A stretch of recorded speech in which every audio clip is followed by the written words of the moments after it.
I remember the first day I set foot in the Thompson mansion as if it were yesterday. The ornate doors loomed before me like silent sentinels, tall and intimidating, carved with intricate designs that hinted at old money and generations of wealth. My heart pounded in my chest as I rang the bell, clutching my nurse's bag as though it were a shield. When David, the butler, answered, he offered me a polite bow. His expression held a curious blend of mild relief and veiled worry. "Miss Evans, I presume?" he asked in a measured tone. "Yes," I replied, summoning my most professional smile. "I'm here to care for Mr. James Thompson." David stepped aside to grant me entry. The grand foyer inside was bathed in a hushed gold light from a chandelier overhead. Marble floors echoed with each of my footsteps, an almost intimidating sound. My breath caught in my throat as I took in the mahogany staircase, the luxurious furniture, and the portraits lining the walls. Faces of stern Thompsons from ages past who seemed to watch me with disapproval. The house felt more like a museum than a home. No laughter, no warmth, just a quiet elegance. David led me through corridors that smelled of polished wood and lavender potpourri. Finally, we reached a large door at the end of a hallway. He paused, his voice dropping to a discreet whisper. "Mr. Thompson's room is here," he said, opening the door. Inside, the air felt strangely still. The curtains were drawn, leaving the space dimly lit by a single lamp. Dust motes drifted in the feeble light. Trophies crowded a cabinet against one wall.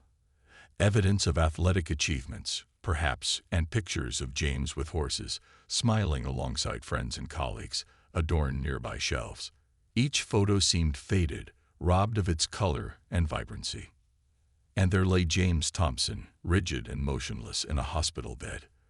A feeding tube and a ventilator attested to the months he'd spent in a vegetative state. My heart clenched at the sight. He looked like a statue carved from pale marble. I introduced myself softly, feeling an odd need to be gentle with my words. "Hello, Mr. Thompson. My name is Amelia. I'll be looking after you." Just as I finished, a voice drifted from behind me, cool, clipped, and with a hint of resentment. I turned to see Olivia Thompson, elegantly dressed in a tailored blouse and pearls. "You're the new nurse, I take it," she said, crossing her arms. "I hope you won't try anything foolish. James's condition hasn't changed in months." She spoke as if reciting a foregone conclusion. Still, I sensed her tension. Frustration radiated beneath her calm exterior. I tried to reassure her. "I'm here to help him recover in any way possible. I promise to take excellent care of him."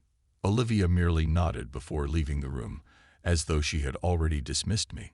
Still, I refused to be intimidated. James needed me, and whether Olivia approved or not, I was determined to do everything in my power to help him. Every morning, I began my routine with James by cleaning his feeding tube and ensuring he received his medication, checking vital signs, and turning him carefully to avoid bedsores. It was clinical work, but I believed recovery demanded more than sterile protocol. I spoke to him in warm, conversational tones, pretending he could hear every word I said. "Today, I thought I might tell you about how I became a nurse," I confided softly, switching on gentle background music. "My parents always said I had a knack for caring for others. When I was little, I used to bandage up my stuffed animals, insisting I was saving their lives." Of course, he gave no visible response. Yet I had faith. Human contact and empathy could reach what medicine alone sometimes couldn't. After a few days, I noticed signs of tension in Olivia. She watched me from afar, offering curt remarks whenever she happened to see me in the corridors. One afternoon, I found her in James's room, standing by the window with her back to him. The distance between them was palpable. I ventured a question. "He loved horses, didn't he?" She turned her head slightly. "Yes. He used to visit the stables almost every weekend," she replied, her voice tinged with what might have been regret. She fell silent, as though remembering better days. Encouraged by this small opening, I gently pressed, "Do you have anything from the stables? Or Any photographs that might remind him of those times. She pursed her lips. You think that will help? It might, I said simply. Though she said nothing more, later that day I found an old photograph on the bedside table, a snapshot of James, smiling widely while petting a towering chestnut horse. I smiled, taking it as a tacit sign of her cooperation. Little did I know how difficult the path ahead would be. I soon convinced David to help me gather personal items to spark some familiarity for James. We brought in trophies, older pictures, and even a bottle of James's favorite cologne. I spritzed a little onto a piece of cloth, waving it near his nose.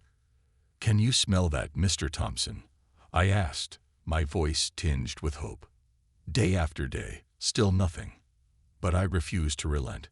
My last idea was to bring in Zark, James's cat, who had been banished from the main house after a few incidents with Olivia. The black and white tomcat was living in the servant quarters, lonely and restless. After some pleading, David spoke to Olivia on my behalf. She eventually granted reluctant permission, though I could tell she considered it a pointless gesture. The afternoon I carried Zark into the room. My heart pounded with anticipation. I placed him gently on the bed beside James. For the first few moments, the cat sniffed at the unfamiliar environment, ears twitching and whiskers quivering. Then, to my astonishment, Zark settled himself next to James's arm, purring softly. A hush fell. Even Olivia, who had wandered in by chance, seemed captivated. Zark kept purring, kneading gently at James's blanket as if urging his master to awaken. A warmth spread through the room, dispelling the usual chill. Do you see that? I whispered to Olivia and David. Look at how relaxed he seems. Olivia brushed off a tear, but quickly turned away before I could say anything. I understood her reaction. It must have been heartbreaking to witness such devotion from a creature when she herself felt powerless. And yet, from that day on, the mansion felt a little less hollow. As days turned to weeks, I poured myself into James's care, trying different therapies, from aromatherapy to playing classical music. David and I eventually decided to open the balcony doors during therapy sessions, letting in fresh air and sunlight. Maybe the warmth of the world outside could coax James to stir. One late afternoon, with the gentle glow of sunset flooding the room, Beethoven's Moonlight Sonata flowed from the speakers. I massaged James's hand, quietly instructing him. James, if you can hear me, try to move your fingers, just a little. For so long, the only responses had been phantom twitches or wishful thinking. But that evening, as the final notes of Beethoven faded, I felt a slight, deliberate flex of his fingers. My heart stopped. Mr. Thompson, I asked, breathless, James, can you do that again? David must have seen it too, because he rushed to the bedside. I clasped James's hand, tears pricking at my eyes. And again, there it was, a tiny flicker of movement, but as real and tangible as hope itself. You did it, I murmured, my voice trembling. I know you're in there, and we're going to get you back. David exhaled an unsteady laugh and said, This is incredible, Amelia. We have to keep going. When Olivia entered and discovered our excitement, she seemed torn between disbelief and cautious hope. She simply listened as I recounted the breakthrough. I knew her guarded reaction stemmed from fear of disappointment, but it was progress nonetheless. Buoyed by that first sign of consciousness, I tripled my efforts. I started using essential oils, carefully chosen for their strong scents, like rose, lavender, and eucalyptus, and waved them under James's nose while speaking to him. Which one do you remember? I asked gently. Does rose bring back any memories of your garden? One afternoon, I could swear he moved his lips at the mention of roses. I beckoned David over to confirm. The butler, who had become my steadfast ally, leaned in, eyes going wide. Miss Evans, I see it. He's trying to mouth a word.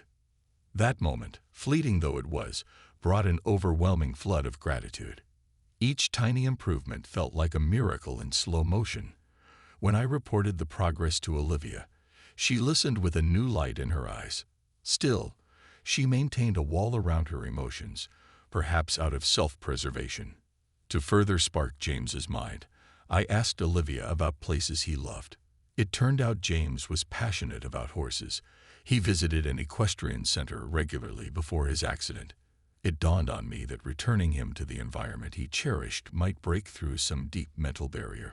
I gathered all my courage, scheduling a meeting with the doctors and explaining my plan to transport James to the equestrian center, with full medical support in place. It was a radical idea, but to my astonishment, they agreed after reviewing my notes and seeing his gradual improvements. Olivia, warily, gave her permission. As for David, he was thrilled by the prospect. We all hoped the familiar sight of horses might jolt another piece of James's consciousness back into place. The day of the trip felt monumental. James was carefully loaded into a specially equipped van, and we drove for an hour to reach the equestrian center. The sun was bright, the sky cloudless. Perfect weather for what we hoped would be a major breakthrough. When we arrived, I saw excitement stir in David's eyes, but I kept my focus on James, watching his face for any reaction. The moment we rolled him off the ramp, the scent of hay and the sound of neighing filled the air. And that's when I saw it. His eyes widened, tears slowly sliding down his cheeks. "James," I whispered, my voice trembling. "It's me, Amelia. And Olivia is here too." Olivia stepped forward tentatively. I held my breath as she gently clasped his hand. "James, I'm here," she said, her voice quivering. For a few agonizing seconds, there was silence. Then a faint, raspy sound escaped his lips. It wasn't exactly a word, but it was speech, a testament that he was fighting to reconnect with the world. David and I exchanged a stunned look. Olivia sank to her knees beside his wheelchair, sobbing quietly. From that day forward, James's progress seemed to leap ahead. He began vocalizing more frequently, and we moved from single words to short phrases in a matter of weeks. Olivia watched in awe as each new day offered another sign of recovery. She even began to apologize for doubting my methods, admitting she'd feared hoping too much. Beyond the miracle of James's awakening, there was also a shift in the household dynamic. The cold sterility that once dominated the mansion was giving way to tentative warmth. Even Olivia's guarded demeanor began to melt. Back at the mansion, my role expanded from nurse to something far more personal. I mediated heartfelt conversations between James and Olivia, helping them mend rifts from a marriage that had been overshadowed by work and distance. Some evenings, I hear them talking softly in his room, she telling him stories of her loneliness, he apologizing in halting phrases for being absent even before the accident. In time, James grew strong enough to stand with assistance. The first time he rose to his feet, a hush fell over the room. Then applause and tears erupted. Olivia clung to him as if she never wanted to let go again. David stood at the corner, dabbing at his eyes with a handkerchief. As for me, I felt a surge of pride and humility, grateful that James's spirit had been willing to fight through the darkness. When Olivia realized how much my unconventional therapies had contributed to James's recovery, she insisted on giving me a special acknowledgement, though I insisted I was just doing my job. They both proposed establishing a foundation dedicated to helping comatose and vegetative patients, a place that would embrace holistic and personalized care the way we had done for James. "You have to be an honorary advisor," James said, still a bit shaky but determined.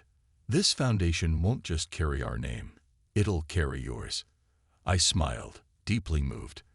"I'd be honored," I replied, though in my heart, I knew I never needed a title to keep advocating for compassion in healthcare. By the time I packed my things to leave the mansion, James could walk short distances unaided, and he and Olivia had rekindled a love I sensed was once lost. As I prepared to depart, Olivia approached me in the foyer where my suitcase waited. "Amelia," she said, her voice thick with emotion, "I don't know how to thank you." Her eyes glistened, and in that moment, there were no barriers between us. Just two women who shared a profound bond through healing and empathy. You already have, I murmured. We embraced, and then I stepped out of the grand door onto the drive. Months later, I heard from David. James and Olivia had officially launched the foundation.